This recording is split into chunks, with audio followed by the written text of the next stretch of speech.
एक बार फिर से बॉलीवुड सुपरस्टार सलमान खान को 30 अप्रैल तक कत्ल करने की नई धमकी मौसूल।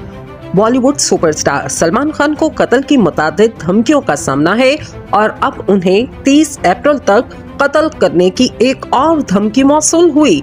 एक नामालूम शख्स ने मुंबई पुलिस स्टेशन में 10 अप्रैल को रात 9 बजे कॉल की और अपना तारुफ जोधपुर के रॉकी भाई के नाम से करवाया। रॉकी भाई ने पुलिस को धमकी दी वो 30 अप्रैल तक सलमान खान को कत्ल कर देगा। पुलिस ने फौरी तौर पर तफ्तीश का आगाज करते हुए कॉल करने वाले की लोकेशन का पता चला लिया।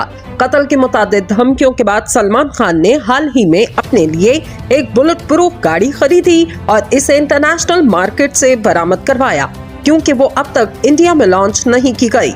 दबंग स्टार अपनी नई फिल्म किसी का भाई किसी की जान की तशहीरी मुहिम में मसरूफ है और वो गुज़िश्ता रोज एक तकरीब में अपनी नई बुलेट